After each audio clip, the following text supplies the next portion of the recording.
Welcome back to Murder in the Black. It is your host, Steph. Today, we will be getting into a true crime case that I guarantee that you more than likely have not heard about. Let's go ahead and get into our true crime case for today. On this podcast episode, we will be exploring one of the most chilling serial killer cases in modern history, the case of the GrimSleeper. For over 2 decades, a killer terrorized the South Central Los Angeles community, preying on vulnerable women and leaving a trail of bodies in his wake. To understand the context of this case, we need to look at the history of South Central LA. Prior to the mid-20th century, this area was predominantly white. However, due to racist housing policies, the demographics shifted and the neighborhood became home to a large Black population. This community faced a range of challenges, from poverty and crime to the crack cocaine epidemic that ravaged many urban areas in the 1980s. It was against this backdrop that the GrimSleeper began his terrifying spree. This is Murder in the Black with Steph and MD.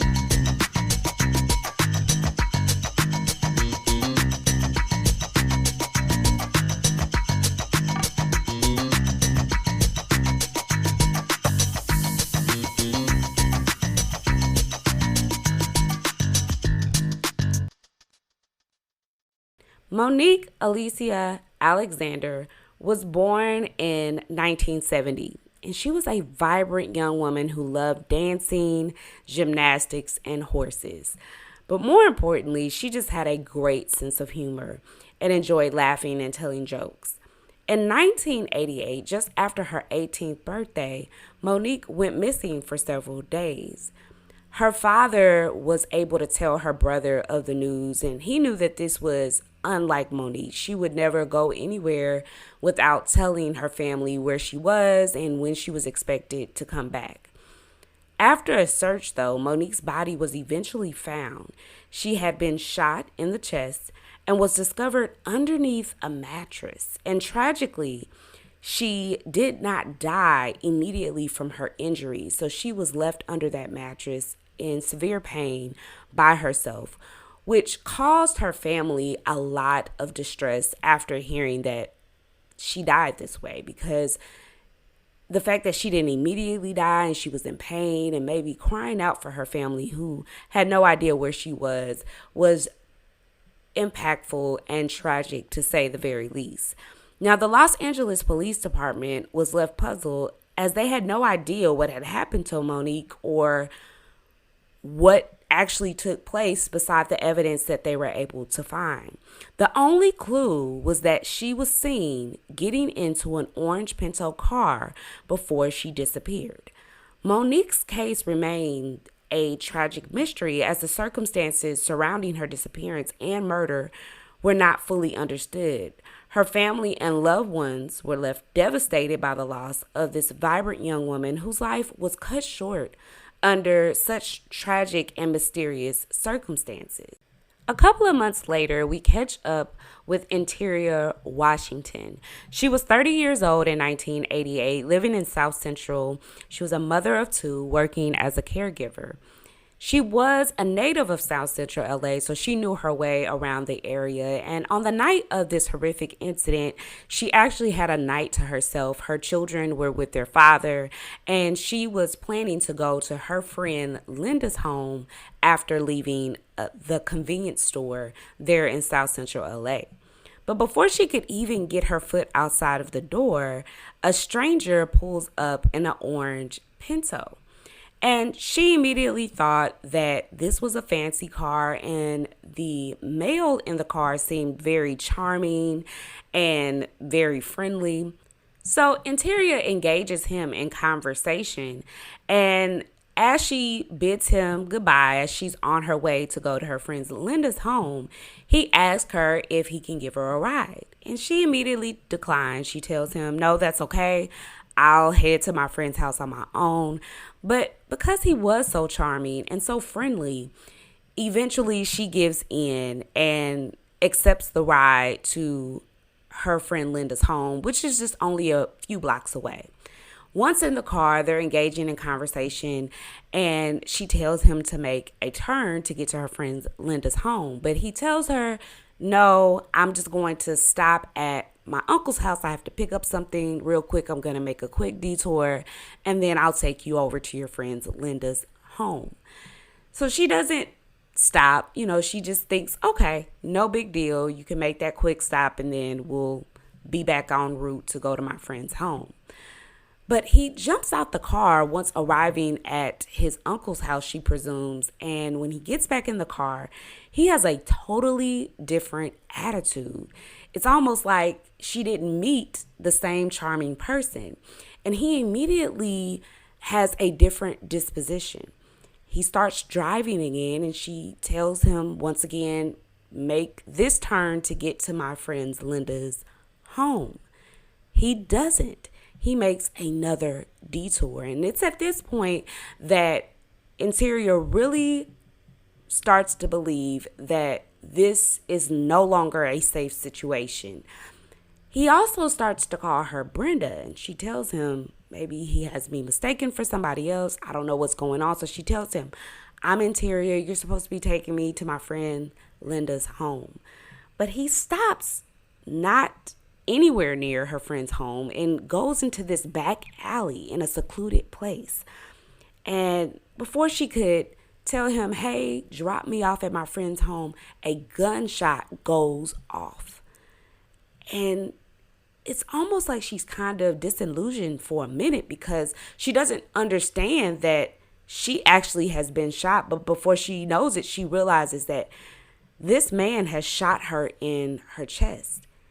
And before she can react, blood starts oozing from her chest and she loses consciousness.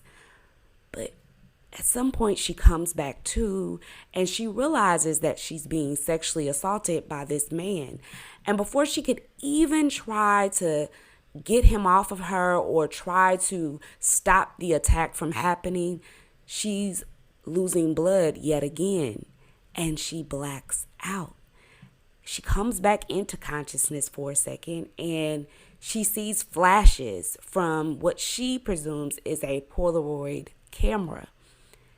And then she blacks out again. Before she knows it, when she comes back to, she's on the side of the alley that she was driven into by this man. He had kicked her out of the car, quite literally, presuming that she was dead. And if she wasn't dead, she was on her way to dying. But what he did not count on is Interior Washington was tenacious. Even despite being shot in the chest, she was able to navigate her way through that back alley back around to her friend's home. And although she's losing blood, she manages to make it all the way to her friend Linda's home and beats on the door before passing out on the porch. Thankfully, her friend Linda does find her and immediately calls the police and EMT, and they arrive to take Interior to the hospital. Now, they're performing life-saving measures because she has lost so much blood. They were able to pull out the .25 caliber bullet that was found lodged in her chest, and it was an absolute miracle that she survived. Now, she was recovering in the hospital, and she was able to tell the police every single detail, as well as provide them with a composite sketch of the man who committed this atrocity.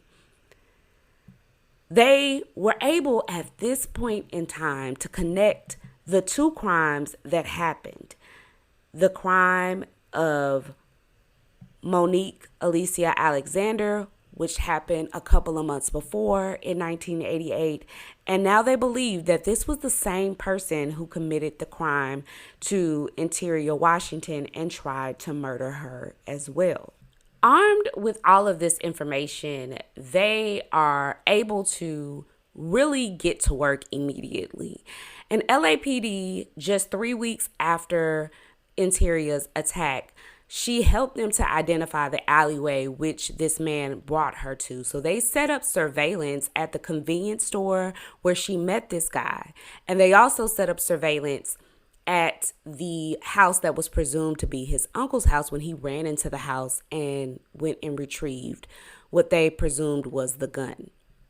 Not only that, they had this orange Pinto that they knew that they had to be looking out for. And you just can't miss an orange Pinto, especially back in 1988. It's a different color. It's a little car. You knew exactly what you were looking for. And so they felt like with this new information, they would be able to catch this guy who might be out in the streets of LA, maybe committing more heinous crimes. So they set up the surveillance. They're looking for this man, but they're unable to find any leads. And although one witness came forward and said she saw a orange Pinto in her neighborhood, they were never able to locate that orange Pinto and never able to locate the male suspect. So really, police start to look at cold cases. And they find a pattern. They find out that there were several women who were left on the side of the road after being shot in the chest with a .25 caliber gun. So really, as they are unable to locate this male, they realize that they just might have a serial killer on their hands. And they have to find out who this person is immediately. So some of the victims that the police found in their cold cases were Deborah Jackson, who was 29 years old, who was found in August of 1985, shot in the chest underneath a mattress, and she was also sexually assaulted. In 1986, Henrietta Wright, who was 35 years old, was found in an alley underneath a mattress, shot twice, and sexually assaulted as well. Barbara Ware in 1987 was found in an alley with trash surrounded by her body, attempting to cover it up, and she also was shot in the chest and sexually assaulted.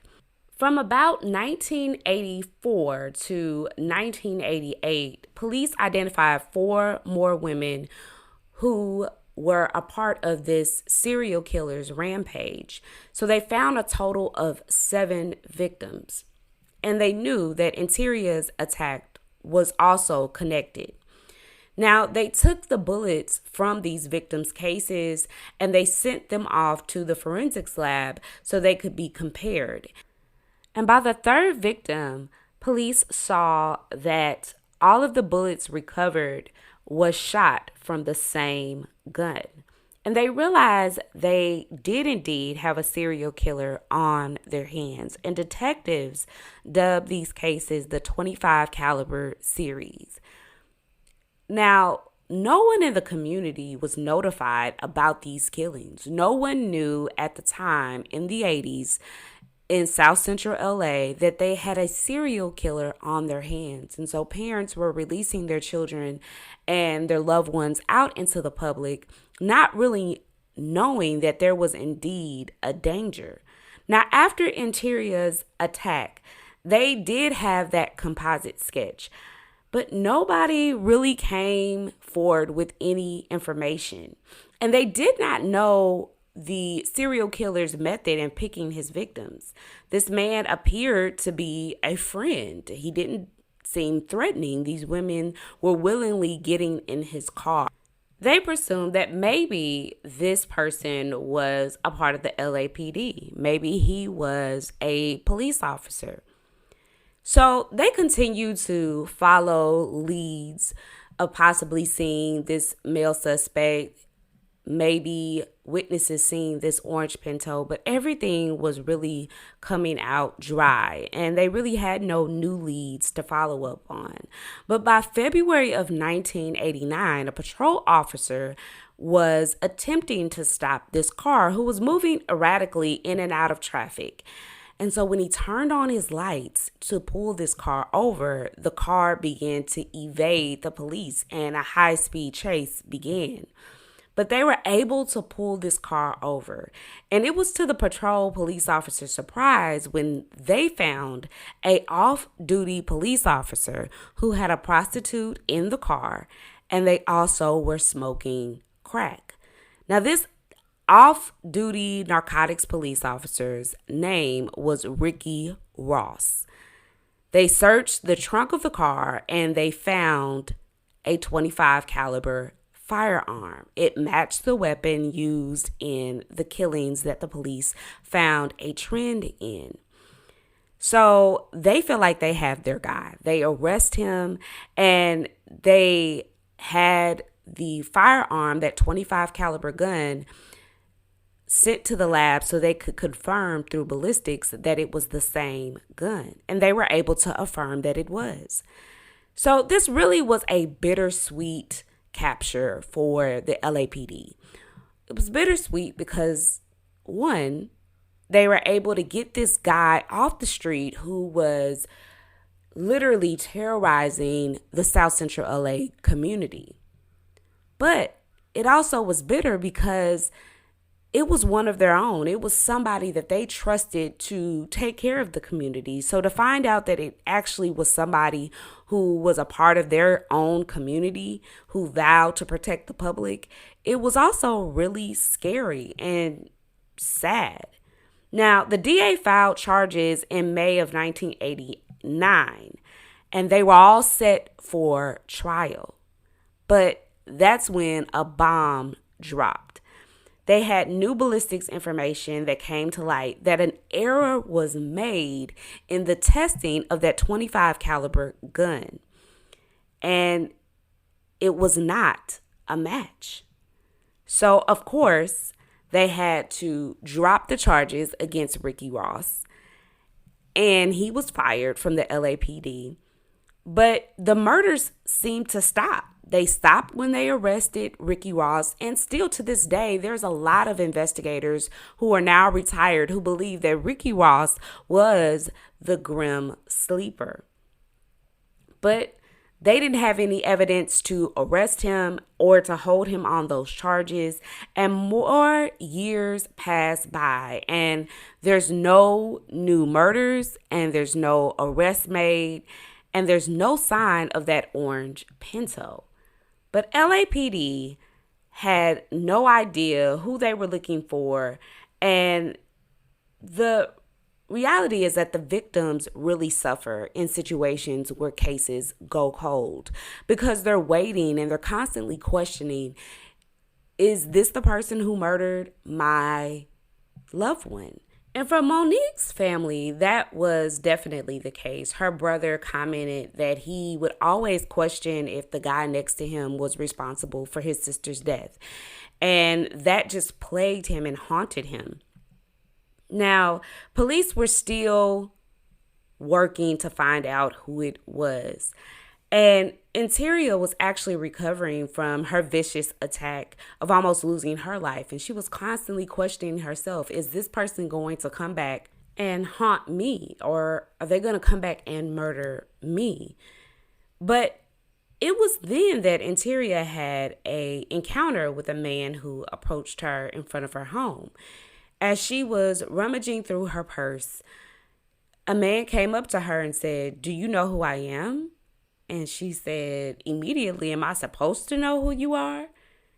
And the man just walks off. And in hindsight, she starts to believe that this was indeed the man who attacked her. But she was unable to know where this guy went, but she did give this information to police.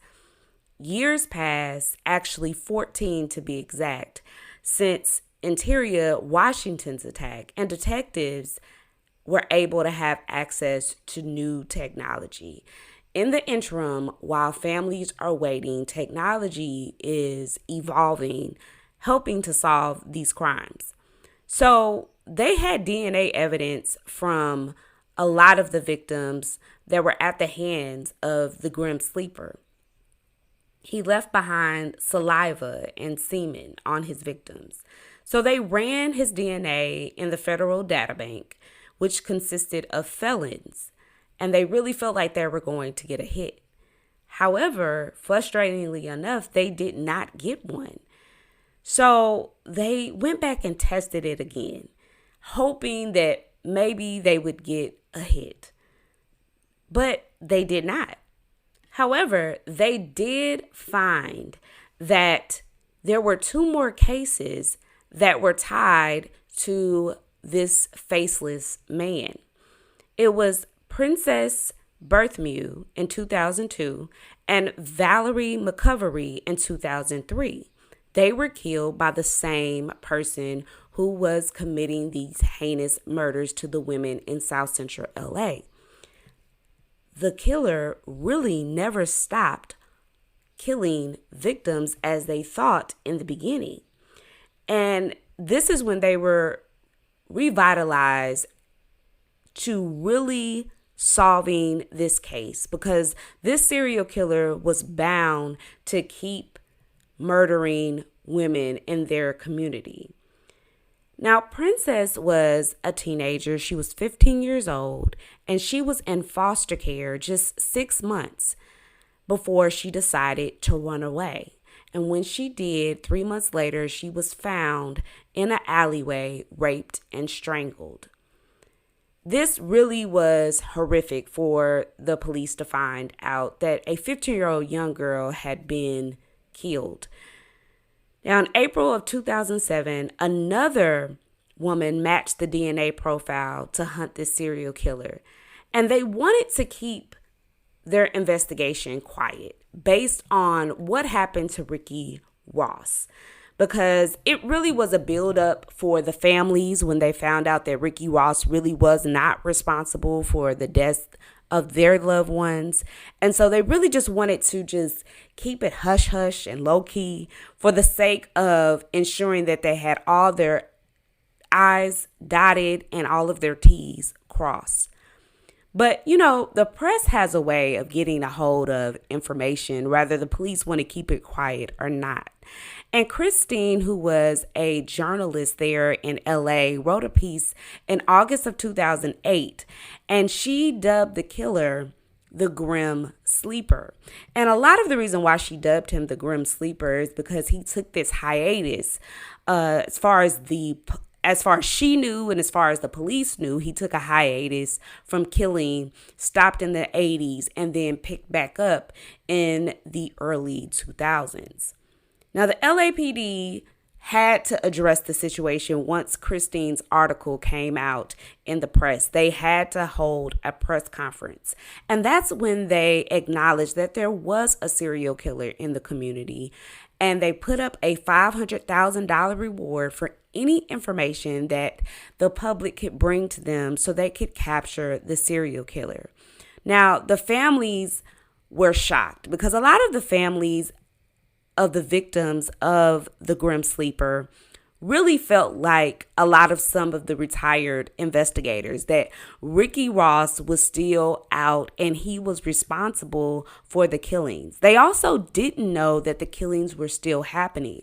So imagine them not only having to hold their breath and try to understand that, one, this person is still out here, but two, this individual is still out here terrorizing their community and they have had no justice. The LAPD decided to use some new technology to capture the killer, and this was familial DNA.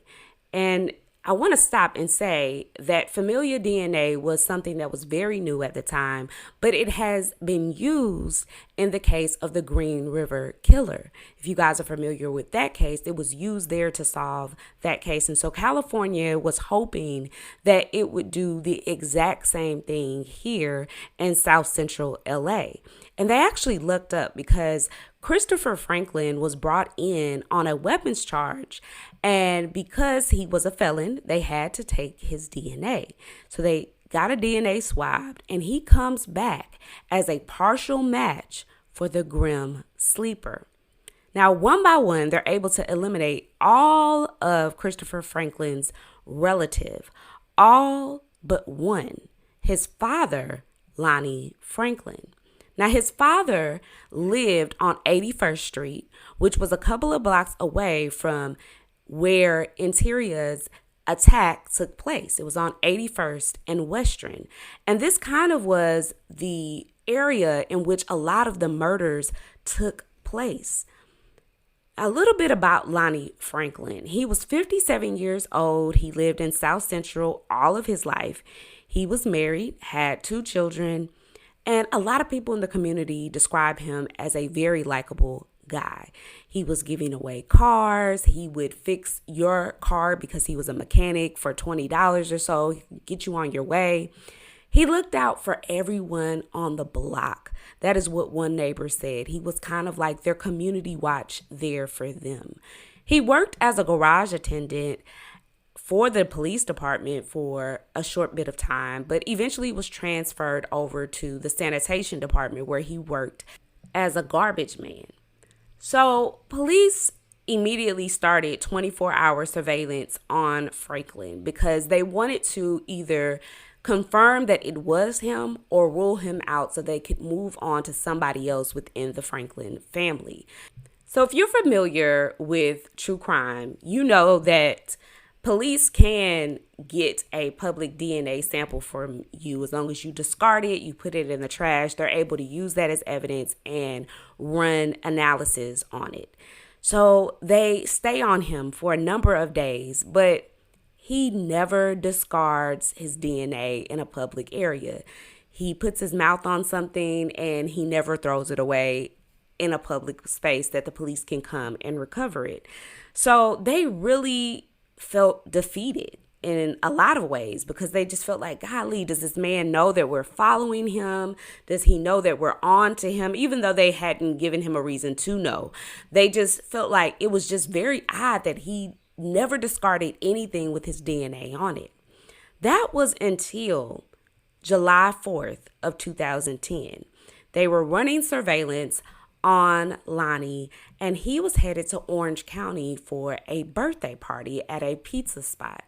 So the detectives had an idea. They said, you know what? We need to find out who this guy is. We need to find out if this is our guy.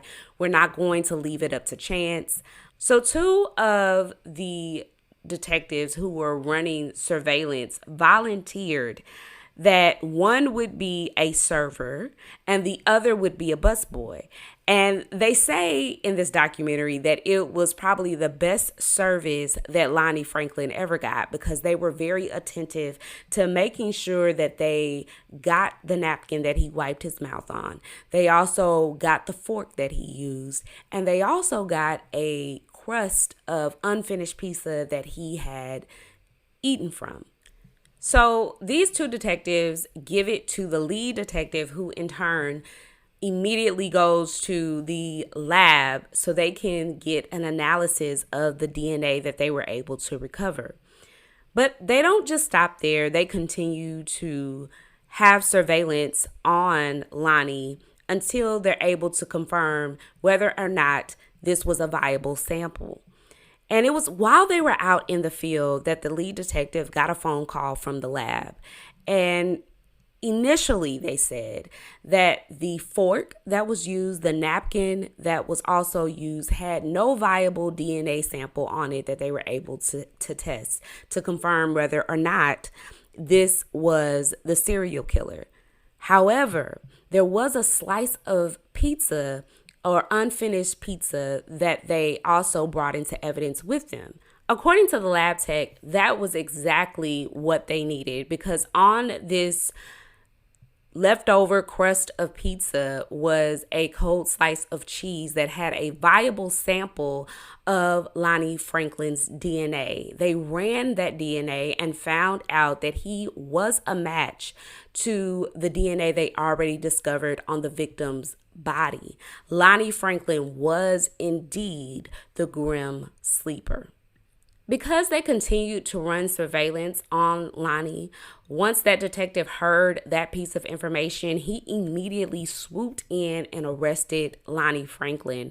They brought him downtown to question him, and then they executed search warrant teams to go to Lonnie's home so that they could search through everything, hopefully finding additional evidence.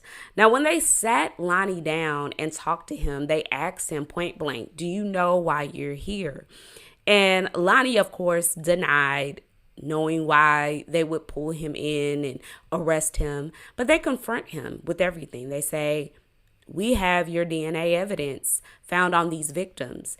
And they show him one by one each of the victims that they were able to confirm through DNA that he murdered. But truly, what the search warrant teams found at Lonnie's home was just a trove of evidence, an overflow of evidence that Lonnie had more victims than they ever could imagine. So when they arrived at the home, they went to his garage, and from floor to ceiling, he had just tons of junk inside of his garage. But they located the .25 caliber gun that they believed was used to kill all of his victims. And also, in the back of his garage, underneath the drywall, they found a plethora of Polaroid pictures. It was about 135 to 150 females that police could not identify. Inside of those photos, though, they found a photo of Interior Washington.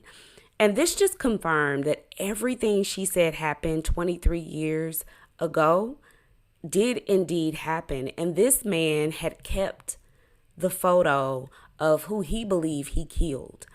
He was an absolute monster. Shortly after the arrest of Lonnie Franklin, the police sat down the families and they were able to finally give them some semblance of justice. They were able to tell them that they arrested Lonnie Franklin and they had their guy. And one of the detectives noted how impactful it was to see a lot of the men who were victims and had loved ones who were killed by Lonnie Franklin. They just broke down in tears that the person that harmed and killed their loved one was finally caught. And I just want to remark that the detective made such an impactful statement. He said that sometimes we can forget the ripple effect that murder has on the community. And I think that's so true, and something that I wanted to make sure I highlighted in this episode. Now, I told you they had 135 to about 150 women they were unable to identify. So they were able to grab their pictures and put them out on a poster, hoping that the women would either come forward and say they were still alive, or families were able to see these pictures and say that their family members were missing. Now, some women came forward and said that, yes, they willingly took these pictures. Lonnie never harmed them. They didn't have a bad thing to say about Lonnie. Sadly, some women were found dead. And then about 35 women they were unable to identify. On February of 2016, Lonnie went to trial for 10 charges of first-degree murder and 1 charge of attempted murder to Interior Washington. Now, it really was such a shame that he decided to go to trial, because all of the evidence that they had against him was overwhelming. It was a complete slam dunk for the prosecutors.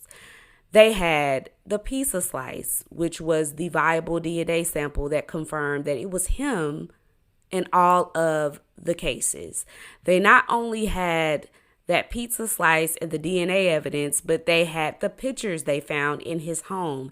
They were able to do the ballistic test on that .25 caliber gun and confirm that that was the gun that was used in all of the 10 murders that he was involved in. Franklin was sentenced to the death penalty. And on March 28th, 2020, Franklin was found dead in his cell. There were no signs of trauma on his body, and his cause of death and results of the autopsy have not been publicly released.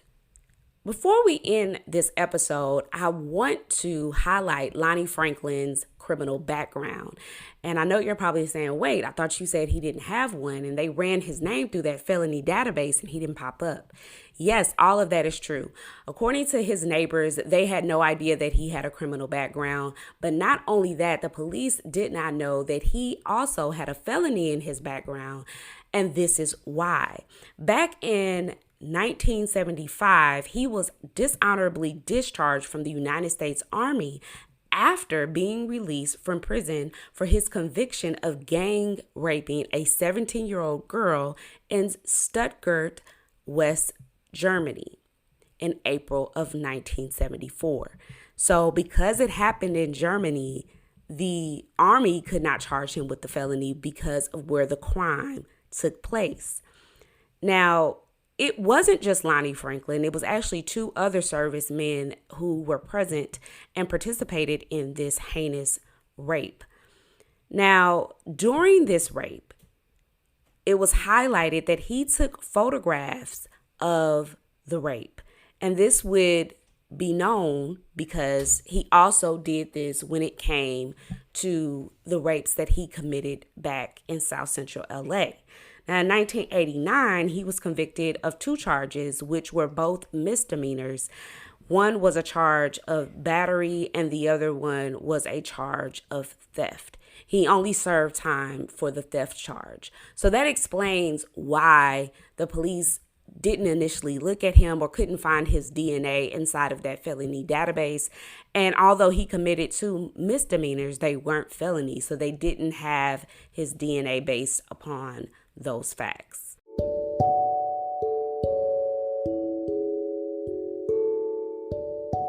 I want to read the victims' names of the Grim Sleeper. Deborah Ronette Jackson, 29 years old. She was shot 3 times in the chest, and her body was found August 10th of 1985. She's considered the first known victim of the Grim Sleeper. Henrietta Wright, 35, found in 86. Barbara Ware, 23, found in 87. Bernetta Sparks, found in 1987. Mary Lowe, 26, found in 87. Latrika Jefferson, 22, found in 1988. Monique Alicia Alexander, 18, found in 1988. Princess Berthamew, 15, found in 2002. Valerie McCorvey, 35, found in 2003. Janika Peters, 25, found in 2007. Now, that was 11 victims, but there could be more. And I want to take time to honor those victims because their lives were taken away from them in the worst way possible. My condolences to their families and loved ones. Takeaway. The Grim Sleeper case serves as a stark reminder of the vulnerabilities faced by marginalized communities and the challenges in bringing serial killers to justice. Through this podcast, I hope to shed light on this tragic chapter in LA's history and honor the memories of the victims who lost their lives at the hands of the Grim Sleeper.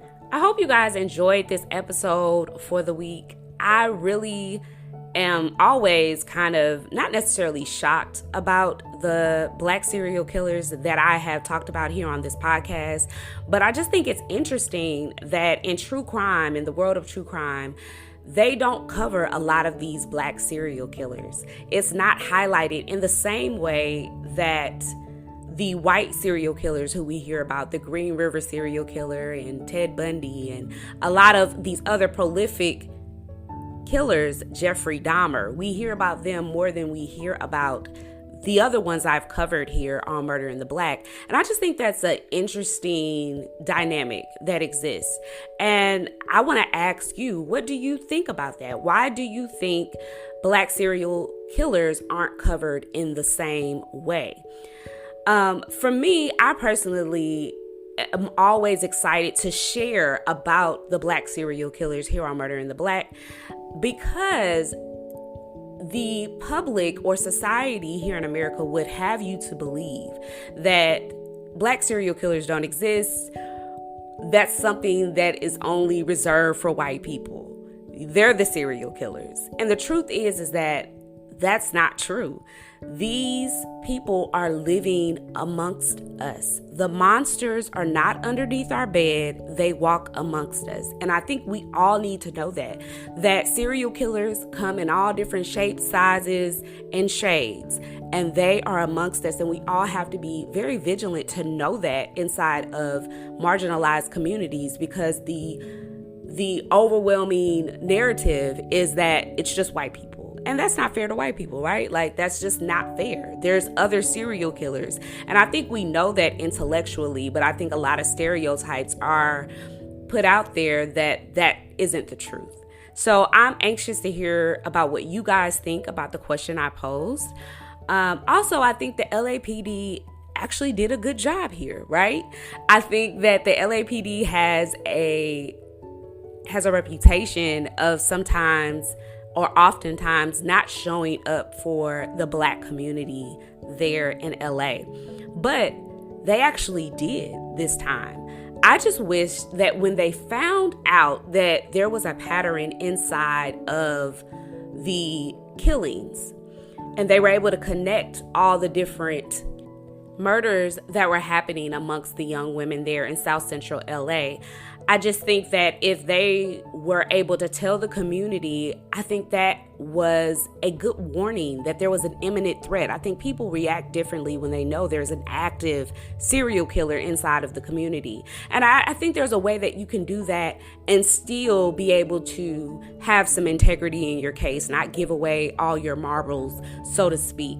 So that is my only one critique. I just think that in my mind, I would have wanted to know, if I was inside of that community, that someone was actively hunting women.